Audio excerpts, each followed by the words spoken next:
They told me. Son, you're special. You were born to do great things. You know what?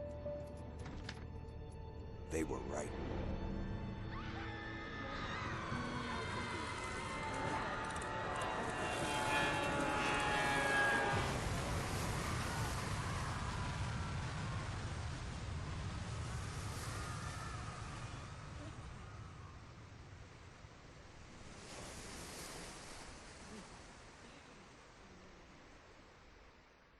BioShock originally came out in 2007, but almost a decade later, BioShock Remastered was released in 2016.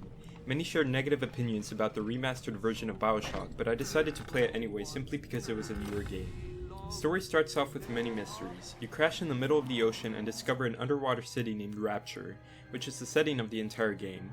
It's very refreshing to see originality when it comes to where the game takes place, but the underwater aspect of the city doesn't develop much, and for most of the playthrough you'll simply forget about it. This is a minor flaw, however, because each area you go through in the game is much more interesting than an underwater city.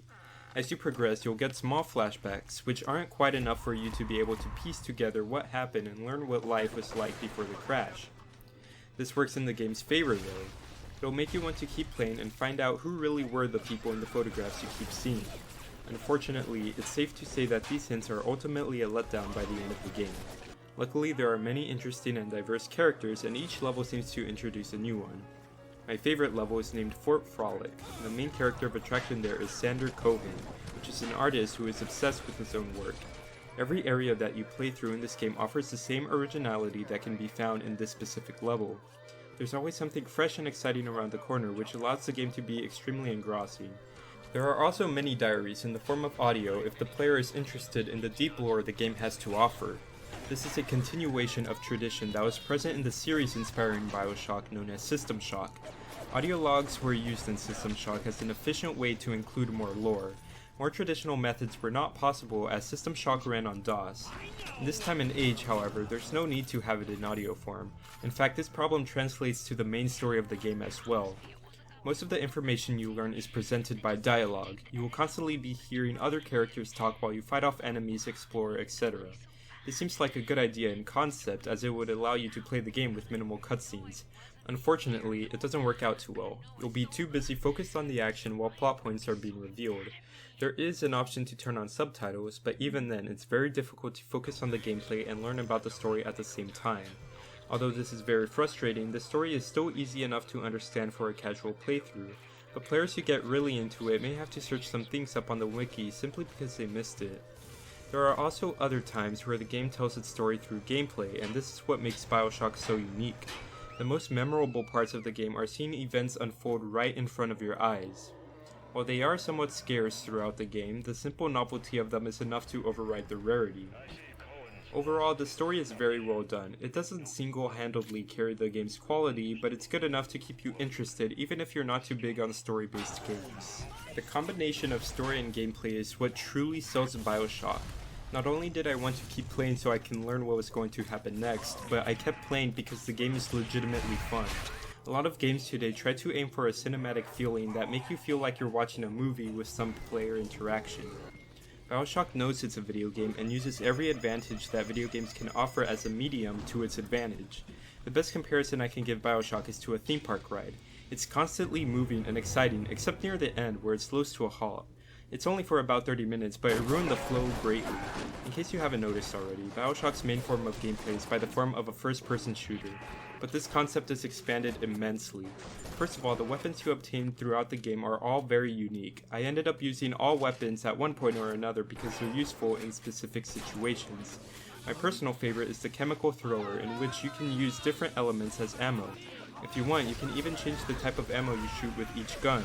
Ammo is never easily at your disposal, but you'll always have a way to defeat enemies. This means you'll never feel comfortable exploring the depths of Rapture, which is perfect for the type of game this is. If you use the right ammo for the right enemy, it's possible to do a large amount of damage. The problem is that there's constantly so much action going on that it's difficult to choose the right ammo for the right situation. There's also the option to upgrade weapons. The stations where you can do this are placed very smartly. You'll be able to find them easily if you simply explore a bit. This allows for a constant fueling of progression that's very satisfying to play through. Another form of damage that you can use is by plasmids. You can think of them as special power.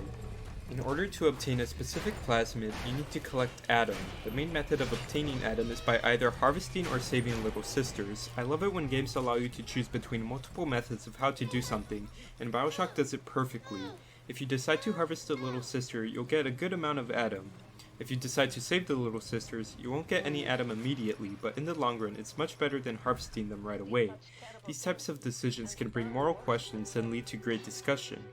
Going back to the topic of plasmids, they offer a lot of variety, which allows you to have any playstyle you want. My strategy for the endgame was to use a plasmid that allowed me to hypnotize Big Daddies and let them do all the killing for me. Big Daddies are this big robots that protect the little sisters and do a great job of adding to the atmosphere of the game. One issue I have with the plasmids, however, is that they're sometimes necessary in order to progress through the game. For example, in order to get past the doorway, you must use your Incinerate plasmid, but I didn't know this, which caused me to walk around confused for about 5 minutes until I gave in and used the Help feature. The Help feature is a fantastic addition to the game. It's very clear in what you need to do, and it always allows you to constantly progress through the game without hitting a roadblock. The objectives are also very clear and never vague. You may find the map a little confusing and the tutorials boring to read, but in the grand scheme of things, they matter very little to the game. Something that does matter a lot in the game, however, is hacking. You can hack into many things, such as bots and safes. The problem is that hacking is simply not fun. It takes too much time for what it's worth, so most of the time I just ignored it or used an item that allowed me to instantly hack into it.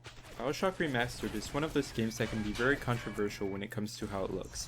Because the game was released in 2016, I think a lot of people were expecting it to look similar to Uncharted 4, which came out in the same year. This simply isn't the case, but I personally still think it looks very good. What isn't acceptable, however, is the number of bugs the game comes with.